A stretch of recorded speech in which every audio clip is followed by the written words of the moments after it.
तो क्या डर की वजह से शिवपुरी गए थे वहाँ पे? हाँ, अब नगीना के सांसद जी आकर के वहाँ पे राजनीति करते हैं, तो उससे मेरा कोई लेना-देना नहीं है।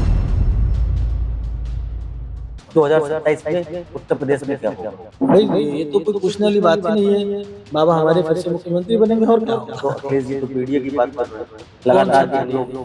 हम लोग लगातार कौन-सा पीडीए है भैया? राम मंदिर पे लगातार सवाल हो रहे हैं। उनके पीडीए में ये जो है वो कभी अल्पसंख्यक हो जाता है, कभी अगड़ा हो जाता है, कभी कुछ हो जाता है। वो यही नहीं डिसाइड कर पा रहे हैं कि पीडीए का मतलब क्या है?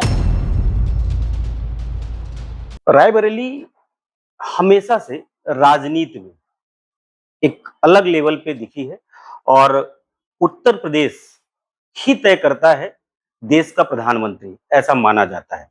और रायबरेली की अगर मैं पार्लियामेंट की बात करूं तो 1 सीट और वहीं पे अगर मैं एमएलए की बात करूं तो वो 6 सीटें हैं। और उन 6 सीटों में सबसे पहले अगर बात की जाए तो सदर, हरचंदपुर, बछरावा, सरेनी, सलोन ये और एक ऊंचाहार।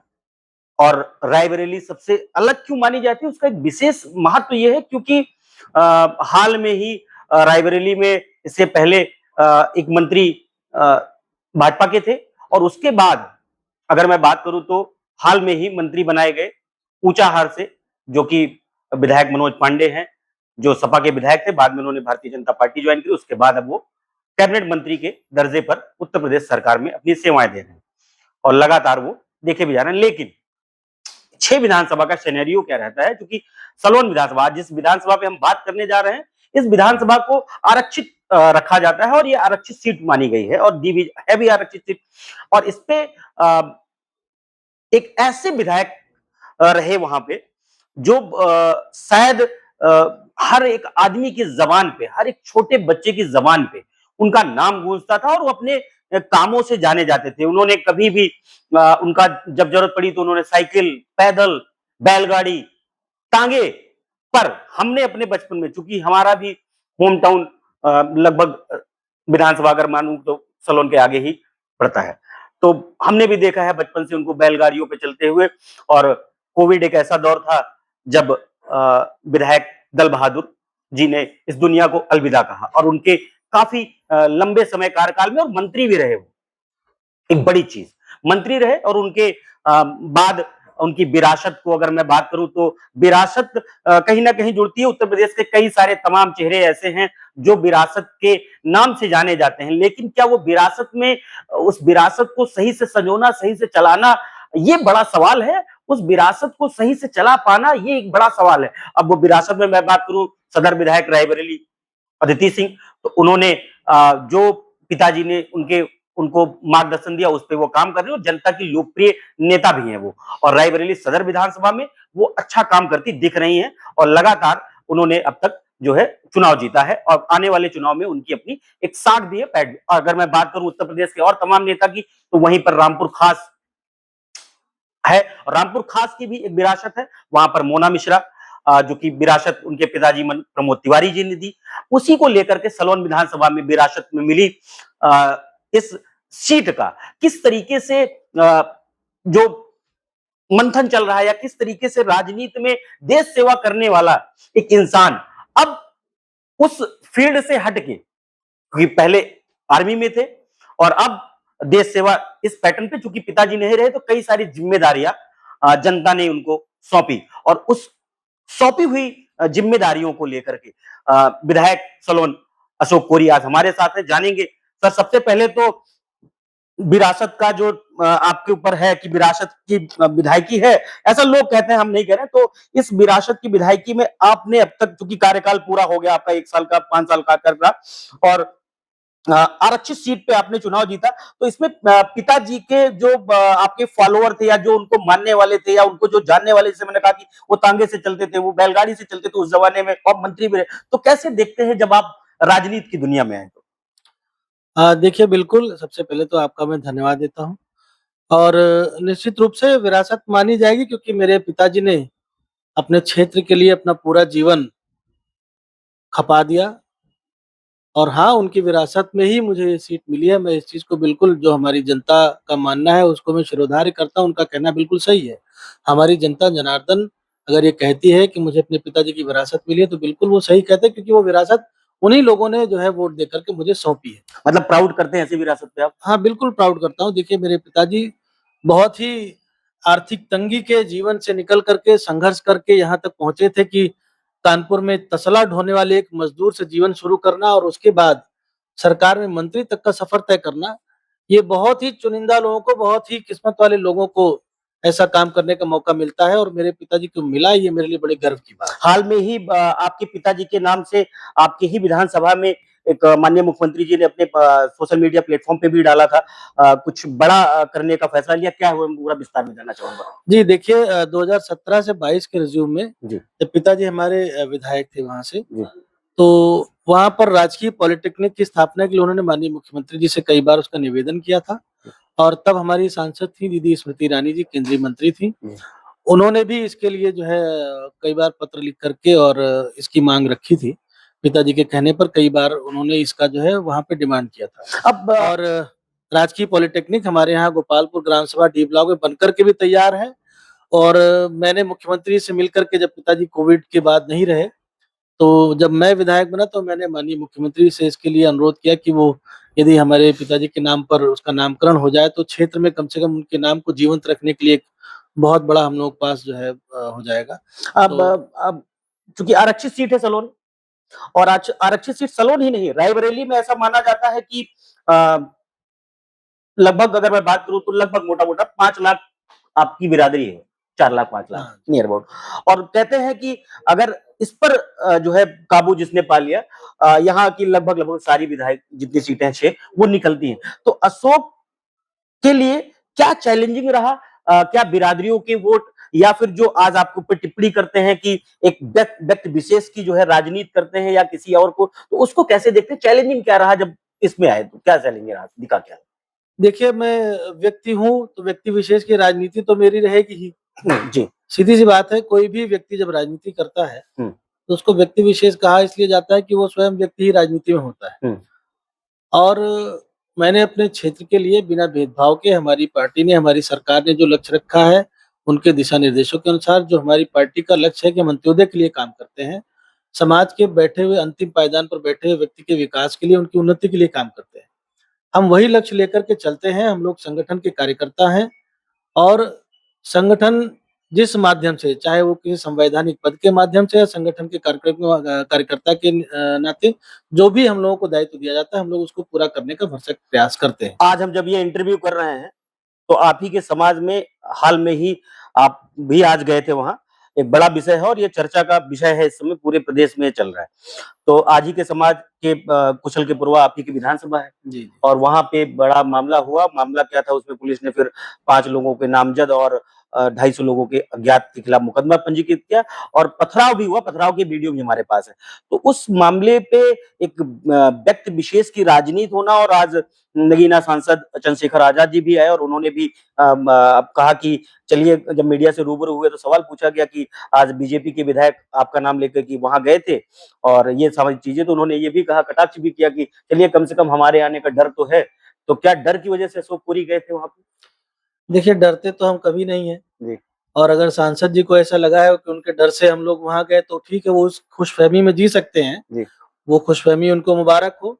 लेकिन योगी जी की सरकार है और इस सरकार में पूरे उत्तर प्रदेश में, रायबरेली भी उसी उत्तर प्रदेश का जिला है, कहीं भी कोई डर और भय का माहौल नहीं है और आम जनमानस पूरे खुशी से अपने क्षेत्र में रह रहा है। हाँ, जहाँ तक खमरिया पूरे कुशल की घटना का सवाल है, वो एक ऐसी दुर्घटना जिसमें हमारे मेवालाल पासी जी हमारे समाज के हैं, उनकी डेथ हो गई। मैंने आज वो सांसद जी आकर के राजनीति कर रहे हैं, वो बात अलग है। लेकिन राजनीति से परे बहुत लोग ये नहीं जानते हैं कि उनकी जिस दिन डेथ हुई उसके 1 दिन पहले मैंने उनको राम मनोहर लोहिया में और केजीएमसी में ट्रॉमा सेंटर में उनका इलाज करवाने का भी जो है पूरा प्रयास किया। इलाज के दौरान उनका मेडिकल कॉलेज में जो है उनकी डेथ हो गई। फिर यहाँ पे पीएम हुआ, उनकी बॉडी को ले जाया गया। बहुत लोगों ने वहाँ पे ग्रामीण मैंने बताया ना जैसे ये चंद्रशेखर जी की जी, पार्टी के कुछ लोग हैं, उन जी, लोगों ने ही जाकर के उनको उकसाया जी, और उकसा करके धरना प्रदर्शन करना और ये पथराव करा देना जबकि उस परिवार से मेरी भेंट हुई। हमने सरकार से उनकी पूरी मदद जितनी हो सकती है, पहले ही दिन मैंने उनको बात करके और एसडीएम साहब से उनको आवासीय पट्टा अलॉट कराया। मैंने अपने स्वयं के पास से उनको 1 लाख रुपए की मदद भी दी कि गरीब परिवार है, उसकी सहायता जितनी ज़्यादा हम लोग सामाजिक जी, कार्यकर्ता के रूप में कर सके, वो सबको करना चाहिए। और आज हम लोगों ने चूँकि देखिए ये प्रक्रियाधीन बातें होती हैं, अगर हमने किसी चीज़ की जो है प्रक्रिया शुरू की है तो 2 से 3 दिन शासन में उसके समय लगता है और वही 2 से 3 दिन लगा। मैंने उनको सोमवार को बुलाया था, परिवार को उनको अपने घर पे मैंने सारी सुविधाएँ जो देनी थी दी थी। बाकी मैंने उनसे कहा था कि मंगलवार तक मैं आपके घर आकर के स्वयं जो भी शासन से मदद है वो मैं उपलब्ध कराऊँगा।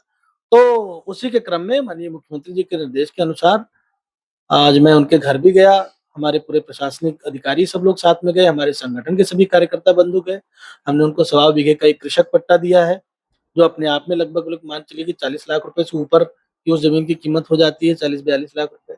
और उनको हम लोगों ने आज 5 लाख रुपए का कृषक दुर्घटना बीमा का लाभ जो है, उसका भी प्रमाण पत्र दे दिया है।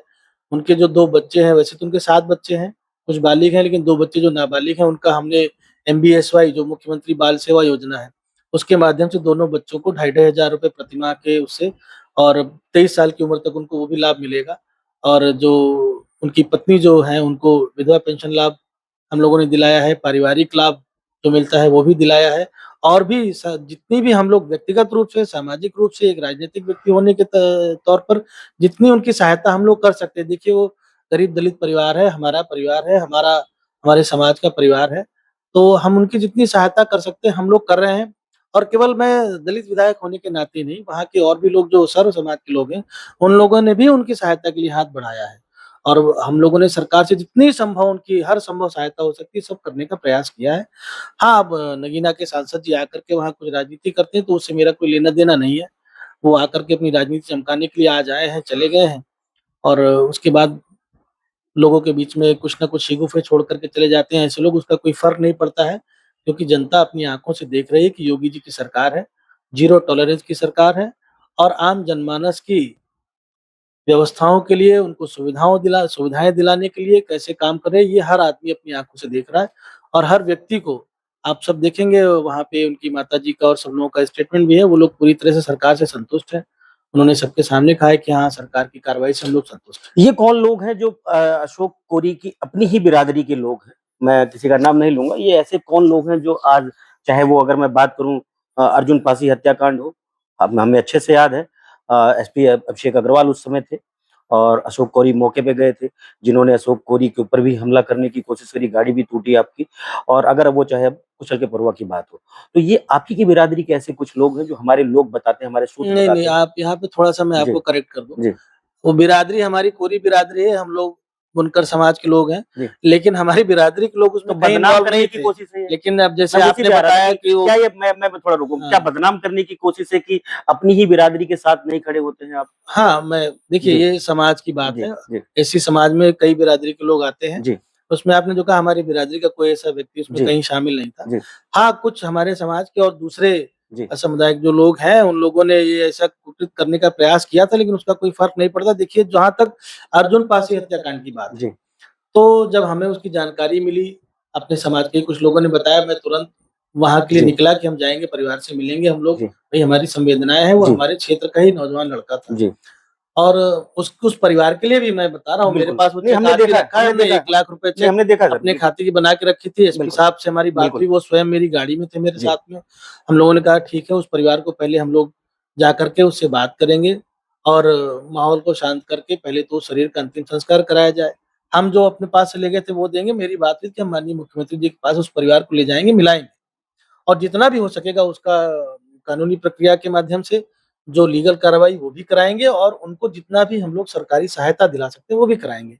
लेकिन चूँकि जो विपक्षी लोग हैं, चाहे वो भीम आर्मी युवा संगठन हो, हुँ, चाहे वो आज़ाद समाज पार्टी के लोग हों, ये लोगों ने एससी समाज के जो नौजवान हैं, हुँ, उनको भटकाने के लिए, उनको भाजपा के विरुद्ध भड़काने के लिए भई बताइए, ठीक है, भारतीय जनता पार्टी से उनका वैचारिक विरोध है, हुँ, लेकिन मैं तो दलित समाज से हूँ। बिल्कुल, अगर वो ये कहते हैं कि वो दलित समाज की लड़ाई लड़ रहे हैं, तो मैं तो दलित समाज का विधायक हूँ। हुँ। मेरे ऊपर उन्होंने हमला कराया जबकि वो लोग कभी मेरे सामने हाँ, आपकी कभी गाड़ी-वाड़ी मुझसे बहुत सारा हाँ, क्षतिग्रस्त ना होते वो हुए देखा कभी था। मुझसे मिले हैं, हुँ, ना मेरा उनका कोई संवाद है, ना कभी उन्होंने मुझसे कोई बातचीत की है, ना कभी उन्होंने मेरी शक्ल देखी।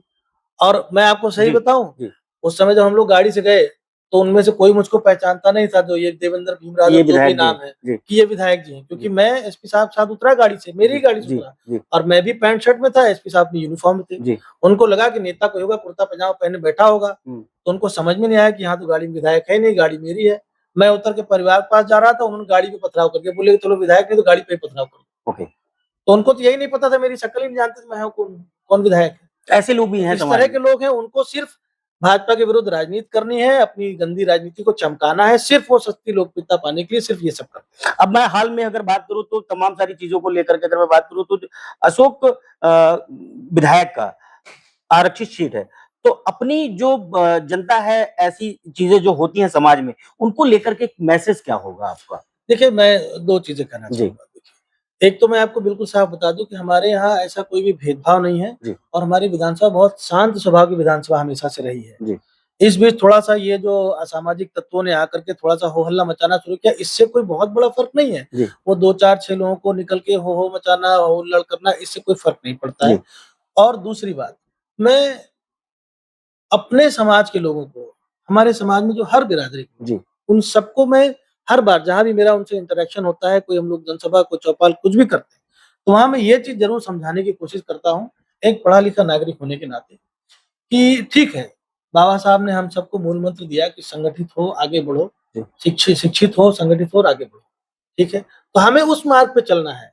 इस पे नहीं चलना है कि हमारे समाज के कुछ लोग जो राजनीतिक ठेकेदार बन कर के आए हैं और आपके नौजवान बच्चों को राजनीति ठीक है, सक्रिय राजनीति में होना अच्छी बात है, लेकिन पॉजिटिव नैरेटिव के साथ होना चाहिए। नेगेटिविटी नहीं होनी चाहिए। अगर किसी का वैचारिक मतभेद है तो उस स्तर पर आप लड़ाई लड़िए। लेकिन हो-हल्ला करना, लड़ाई-झगड़ा करना, मारपीट करना, एक-दूसरे को गाली देना, गुटबाजी करा देना, ये राजनीति नहीं होनी हुँ, चाहिए। बिल्कुल। ऐसे में समाज में विघटन पैदा होता है, इसमें समाज आगे कभी नहीं बढ़ सकता है। तो मेरा अपने समाज से हमेशा ही निवेदन रहता है कि भैया अपने बच्चों को पढ़ाइए-लिखाइए, उनको शराब से दूर रखिए और ऐसे लोगों से दूर रखिए जो आकर के आपके बच्चों को अपने साथ दिन भर मोटरसाइकिल पे गमछा बाँध के घुमाते हैं, शाम को लाके छोड़ जाते हैं, ना वो पढ़ लिख पाता है, ना अपने जीवन में आगे बढ़ने के लिए कुछ कर पाता है और ये जवानी का समय अगर उनका निकल गया, तो ना वो फिर पढ़ने के लायक रहेंगे, ना कुछ करने के लायक रहेंगे, ना वो उनका भविष्य अपना सकारात्मक रूप से कहीं आगे बढ़ाने के लायक रहेंगे। अगर वो पढ़ ही लिख नहीं पाएँगे, तो आगे वो करेंगे क्या? अगर अगर आईएएस बनना है, पीसीएस बनना है, कोई डॉक्टर बनना है, इंजीनियर बनना है, अगर आप 10-10, 12-12 घंटे नहीं पढ़ेंगे, स्टडी नहीं करेंगे, तो आप क्या बन सकते हैं? बिल्कुल। मेरा ऑल इंडिया 49th रैंक था। अगर मैं पढ़ा नहीं होता, मेरे पिताजी ने मुझे पीट-पीट कर पढ़ाया नहीं होता, तो क्या मैं यहाँ पे होता, आपके नहीं, सामने बैठा होता? बिल्कुल, बिल्कुल। मैं आपको बता दूँ, उदाहरण के लिए कहना तो नहीं चाहिए, लेकिन आप हमारे आदरणीय सुबालक पासी जी थे। जी, उनके परिवार में देखिए 4 बेटे थे, कोई पढ़ लिख नहीं पाया, शराब पी कर के सब बिल्कुल, क्या स्थिति रही? बिल्कुल, मुझे नाम नहीं लेना चाहिए, लेकिन बिल्कुल। मैं नहीं, उदाहरण दे रहा हूँ। बिल्कुल सही कहा। तो मेरा अपने समाज से ये निवेदन है, ठीक है, पैसा किसी के पास आ गया, बड़ा आदमी बन गया, लेकिन अगर वो शिक्षित नहीं है और संयमित नहीं है, अनुशासित नहीं है, तो वो जीवन में कुछ नहीं कर मैं सकता। इसी पे आता हूँ, मैंने शुरुआत करी थी विरासत से। कुछ ऐसे लोगों का भी आपकी ही विधायक सभा के तमाम सारी बातें हम लोग मीडिया में हैं, देखते हैं और सुनते भी हैं। लेकिन आज आप मिले तो हमने कहा सवाल पूछ लें। कुछ ऐसे ही लोगों का मैं विरासत से मैंने इसीलिए स्टार्ट किया। कहते हैं कि अशोक कोरी के पिताजी जब स्वर्गीय दल बहादुर जी रहे, तो उन्होंने वो विरासत जो दी थी, उस विरासत को अशोक जी सही से सँभाल नहीं पाए। तो मैं पूछना चाहूँगा कि उस ज़माने में तो मुझे लगता है कि कुछ और दौर था, वो ज़माना कुछ और दौर का था और जब वो कोविड में गए तो अस्वस्थ भी रहे काफ़ी समय, कई साल तक। तो उसके बाद उनके साथ ये चीज़ें हुआ। अब मैं बात करूँ तो क्या अशोक कोरी के पास सबसे पहले मैं जानना चाहूँगा कौन-कौन सी गाड़ियाँ हैं? भैया हमारे पास एक स्कॉर्पियो है जी। और बाहर खड़ी जाकर देख लीजिए, पीछे उसमें 2-3 जगह डेंट लगा होगा, मेरे पास और कोई दूसरी गाड़ी नहीं है। लोग कहते हैं बड़ा पैसा कमा लिया, प्रॉपर्टी बना ली और बहुत सारी चीज़ें विरासत को सँभाल नहीं पाए और आपके अच्छा स्वर्गीय जो पिताजी के सुन लीजिए, आपके स्वर्गीय पिताजी के पग चिन्हों पे नहीं चल रहे हैं अशोक जी। देखिए ऐसा है, जी, आज की तारीख तक आप आज मेरा इंटरव्यू ले रहे हैं जी, और मेरा जाकर के आप इनकम टैक्स में डाटा निकलवा लीजिए और जो जाँच कराना चाहें करा लीजिए। जी, और मेरे पिताजी ने जो घर बनाया था, उसी घर में मैं रह रहा हूँ, मेरे पास कोई दूसरा घर नहीं है, जी, ठीक है? और जो जिस संपत्ति की जाँच कराना हो जाइए करा जी, लीजिए। जो लोग ये कहते हैं पैसा कमा लिया, मैं आपको बता दूँ कि मैंने जो उस परिवार को 1 लाख रुपए की मदद भी दी है, जी। उसमें आधा पैसा मैंने अपनी माताजी से लेकर के दिया है। मेरे तो पास ये पूरा फिर पैसा लोग नहीं ऐसे था। र्यूमर फैलाते हैं अब कि आप र्यूमर फैलाने के लिए देखिए राजनीति है, किसी के पास कुछ कहने के लिए कुछ तो होना चाहिए। जी, तो वो कहेंगे, कहने वालों के लिए कोई दिक्कत नहीं, भाई ठीक है, राजनीति में हर आदमी को गाली मिलती है। जी। तो कर्तव्य पथ पर चलते हुए ये भी सही, वो भी सही, ठीक है वो ठीक है, हम पॉजिटिव मोड में काम करने वाले अब लोग हैं, अब हमें उससे कोई फ़र्क नहीं अब पड़ता कौन आपसे क्या बोले। एक सेकंड लास्ट सवाल। पहला तो ये कि उत्तर प्रदेश में अभी हाल में ही 2 दिन पहले हमने देखा कि आपके जो है राष्ट्रीय अध्यक्ष आए और संगठन को, पार्टी को, सब जितने भी कार्यकर्ता हैं, सबको एकत्र होने की बात करी और एकत्र होने की एक मंच पे एक तस्वीर भी आई, आम खाते हुए, चाहे वो दोनों डिप्टी सीएम रहे हों, सीएम रहे हों या बड़े-बड़े और लोग रहे हों, संगठन के तमाम सारे लोग रहे थे, उसमें राष्ट्रीय अध्यक्ष भी थे। तो अशोक कोरी इस पिक्चर को, इस तस्वीर को और जो दौरा था, उस दौरे को कैसे देखते हैं? देखिए, बिल्कुल ये संगठन की एक नियमित प्रक्रिया है हुँ, और क्योंकि राष्ट्रीय अध्यक्ष जी अभी हमारे नवनिर्वाचित राष्ट्रीय अध्यक्ष हैं और हर प्रदेश में उनका जाना हो रहा है। बंगाल चुनाव के बाद उनका उत्तर प्रदेश की राजधानी में ये पहला दौरा था और बहुत ही ऊर्जावान हमारे नए राष्ट्रीय अध्यक्ष जी ने हमारे सभी माननीय विधायक, सांसदों के साथ भी संवाद किया और हमारे सभी अवध क्षेत्र के जितने भी हमारे शक्ति केंद्र संयोजक हैं, उनके साथ भी उन्होंने दूसरे दिन जो है सम्मेलन किया। पार्टी के पदाधिकारियों के साथ भी सम्मेलन किया। ये हमारी संगठन की एक प्रक्रिया है जो हमेशा जो भी राष्ट्रीय अध्यक्ष होता है, जो भी अपने पद पर जिस स्तर पर होता है, वो करता है। और चूँकि अब चुनाव नज़दीक है तो सीधी-सी बात है संगठन में ऊर्जा देने का काम, संगठन को कैसे आगे काम करना है, एक नई दिशा देने का काम माननीय राष्ट्रीय अध्यक्ष जी ने किया है और बहुत ही स्वागत योग्य है। हम लोग उनको लखनऊ में हम सभी लोग वहाँ पर थे, हम सब लोगों ने उनका स्वागत भी किया है और उनका दिशा-निर्देश निश्चित रूप से आने वाले चुनाव के लिए हम लोग के लिए बहुत ही लाभदायक और बहुत ही प्रेरणापूर्वक होने वाला 2027 में उत्तर प्रदेश में क्या होगा? है। भाई ये तो कोई पूछने वाली बात ही नहीं है। बाबा हमारे फिर से मुख्यमंत्री बनेंगे और क्या तो होगा? अखिलेश जी तो पीडीए की बात कर रहे हैं। कौन-सा लगातार कि पीडीए है? हम लोग लगातार अब कौन-सा पीडीए है भैया? राम मंदिर पे लगातार सवाल हो रहे हैं। उनके पीडीए में ए जो है वो कभी अल्पसंख्यक हो जाता है, कभी अगड़ा हो जाता है, कभी कुछ हो जाता है। वो यही नहीं डिसाइड कर पा रहे हैं कि पीडीए का मतलब क्या है? कुछ भी बोल देते हैं मुँह से, कभी भी बोल देते हैं। उनकी वो क्या बोल रहे हैं उनको खुद ही उसका मतलब नहीं पता होता है। वो खुद अपना ध्यान नहीं केंद्रित कर पाते हैं कि उनको क्या बोलना चाहिए, क्या नहीं बोलना चाहिए। उनकी भाषा और उनके कार्यकर्ताओं की जो भाषा है, आप उसको देखिए और अपने आप में मंथन कीजिए कि क्या वो सकारात्मक राजनीति का प्रवाह उत्तर प्रदेश में करना चाहते हैं? नहीं। वो पूरी तरह से उनका पुराना रिज़्यूम सबको याद है कि अगर सपा आएगी तो क्या होगा? सपा आएगी तो गुंडागर्दी होगी, सपा आएगी तो अपहरण होगा, सपा आएगी तो लूट, हत्या और डकैती होगी, सपा आएगी तो रेप होंगे। उनके नेताओं के वक्तव्य आप सबने सुने हैं, लड़के हैं, लड़कों से गलतियाँ हो जाती हैं और आप सबने देखा है चाहे माफिया मुख्तार अंसारी रहे हों, चाहे अतीक रहमत रहे हों। इसी अखिलेश यादव की सरकार में 12 से 17 के रिज़्यूम में आप सबने देखा है कि पुलिस तक को उठा ले गए और अखिलेश जी कहते रहे कि अतीक भाई मारना नहीं, मीडिया का बड़ा प्रेशर है, मीडिया में बहुत बवाल हो जाएगा।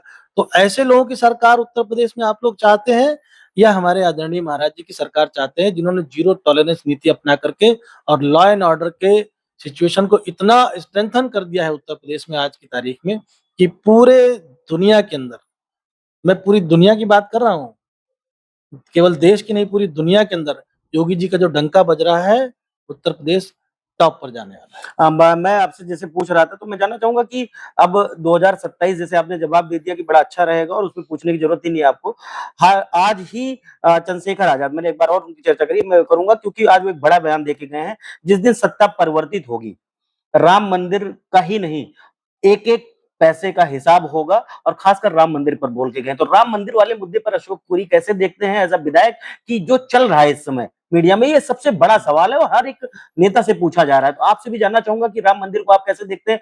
जाँच एसआईटी की चल रही है, उस पे लोगों को विश्वास नहीं है, सीबीआई की माँग हो रही है, तो इसको आप कैसे देखते हैं? देखिए जिन लोगों को भारत के चुनाव आयोग पर विश्वास नहीं है, जिन लोगों को यहाँ के सुप्रीम कोर्ट पर विश्वास नहीं है, जिन लोगों को संसदीय प्रणाली पर विश्वास नहीं है, जिन लोगों को ईवीएम पर विश्वास नहीं है, जिन लोगों को संसद भवन में दिए गए वक्तव्यों पर विश्वास नहीं है, उनको अपने आप पर विश्वास नहीं है, तो वो एसआईटी पर विश्वास करेंगे, इसका हमें बहुत बड़ा वो भी नहीं है कि वो विश्वास करेंगे।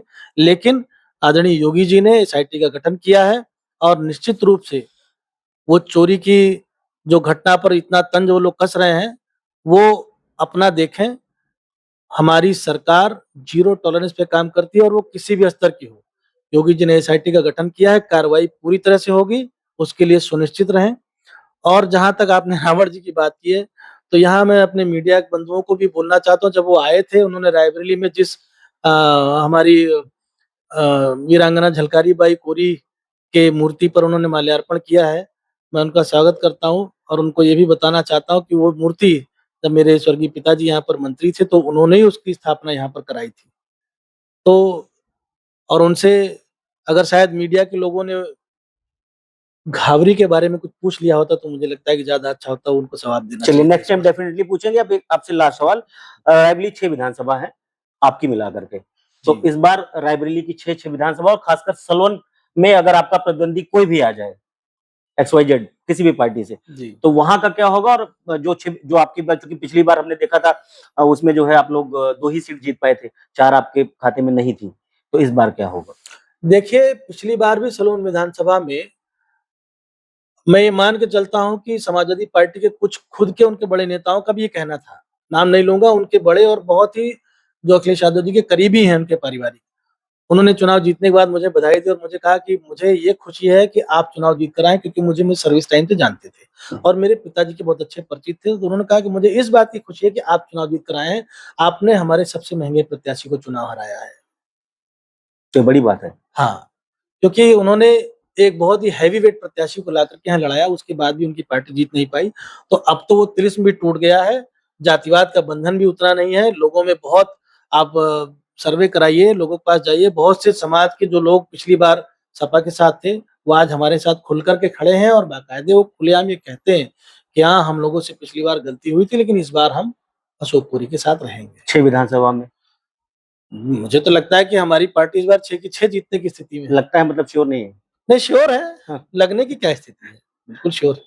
थैंक यू सो मच हमारे साथ बात करने के धन्यवाद। लिए। ये थे सोलन से विधायक अशोक कोरी, और इन्होंने अपनी मुखरता के साथ सारी बातें रखी। अपने, जैसे मैंने कहा कि विरासत से शुरू हुई इस कहानी को किस अंजाम पे लाकर खड़ा किया है, ये अंजाम आप इस इंटरव्यू में देख सकते हैं। IBC 24 के लिए मैं इंद्रवीर सिंह, रायबरेली।